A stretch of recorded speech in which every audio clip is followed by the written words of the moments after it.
सो revision THR के अंदर क्या क्या मेडिसिन दी जाती हैं और क्या वो प्राइमरी हिप रिप्लेसमेंट सर्जरी से अलग होती हैं, आइए जानते हैं इस बारे में। मैंने अपने पिछले वीडियो में ये कवर किया था कि प्राइमरी हिप रिप्लेसमेंट में हम क्या दवाइयां देते हैं। अगर आपने नहीं देखा है then you can check the description and see that video. उससे आपको इस वीडियो में और ज्यादा अंडरस्टैंडिंग आएगी।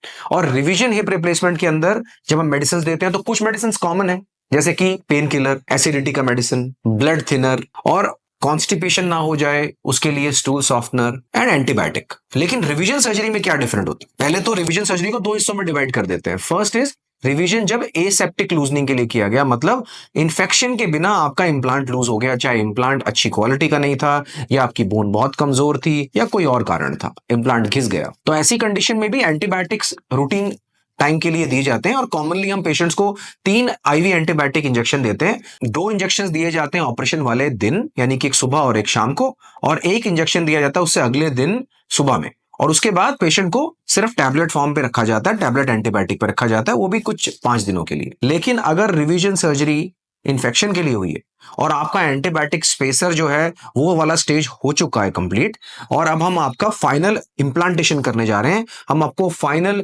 लॉन्ग स्टेम सर्जरी या स्पेशलाइज्ड स्टेम, जिसके अंदर की डिस्टली हम लॉकिंग स्क्रू का ऑप्शन होता है, अगर आप देख पा रहे हैं तो इसके अंदर यहाँ होल्स हैं, इसके अंदर हम अगर बोन बहुत कमजोर हो तो उसके अंदर हम स्क्रू डाल के इस इम्प्लांट को, इस स्टेम को फीमर में लॉक कर सकते हैं।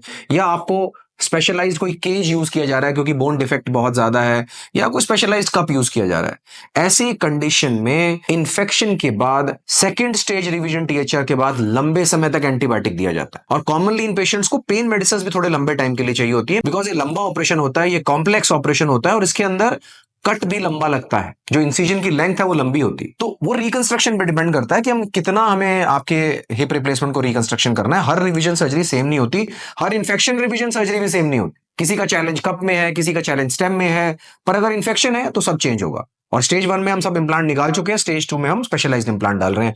इसके बाद एंटीबायोटिक का इंजेक्शन मिनिमम 2 हफ्ते के लिए दिया जाता है, डिपेंडिंग अपॉन कि फर्स्ट स्टेज के अंदर हमने क्या बैक्टीरिया आइडेंटिफाई किया और वो किस एंटीबायोटिक से सेंसिटिव था, उसके हिसाब से हम आपको एंटीबायोटिक देते हैं। तो minimum is 2 weeks of IV antibiotics, और उसके बाद भी 4 हफ्ते तक हम टैबलेट फॉर्म में भी एंटीबायोटिक देते हैं। बिकॉज भाई हम डील कर रहे हैं the biggest challenge for the patient and for the surgeon, infection. कीटाणु घुस गया ना शरीर में, निकालना बड़ा मुश्किल है भाई, और हड्डी में घुस गया तो बस जी जान लगा देनी पड़ती है, ठीक है। उसके बाद भी आपकी बॉडी इम्यूनिटी कैसी है, आपका शरीर में कितनी ताकत है, बड़ा जरूरी है। तो इस इन्फेक्शन के लिए 2 हफ्ते आईवी एंटीबायोटिक, 4 हफ्ते ओरल एंटीबायोटिक, या अगर आपकी बॉडी की रेजिस्टेंस अच्छी है, आपकी बॉडी वीक नहीं है, आपकी किडनी अच्छे से काम कर रही है, तो कभी कभी हम 3 हफ्ते तक आईवी एंटीबायोटिक और 3 हफ्ते तक ओरल एंटीबायोटिक भी देते हैं।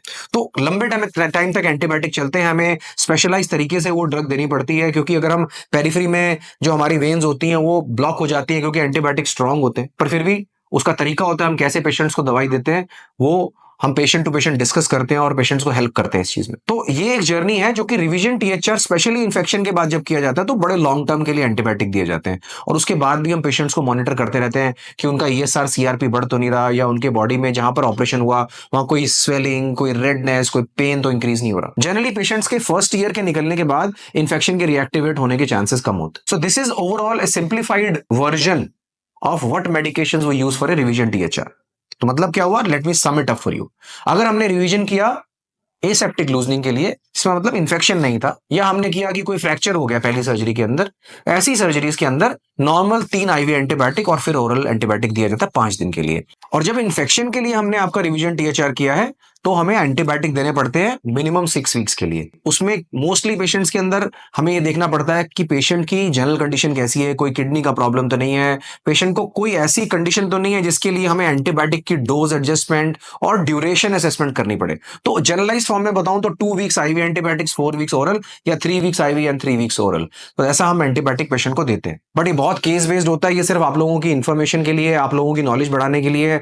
जब आप जाके अपने सर्जन से पूछते अरे मुझे 6 हफ्ता एंटीबायोटिक चलेगा, तो समझना जरूरी है कि साइंटिफिकली चाहिए आपको, नहीं तो इन्फेक्शन जड़ से खत्म नहीं होता और दोबारा से रिएक्टिवेट हो सकता है। Okay, so thank you so much for watching and keep watching for more information about revision hip replacement surgery. I will see you in the next video.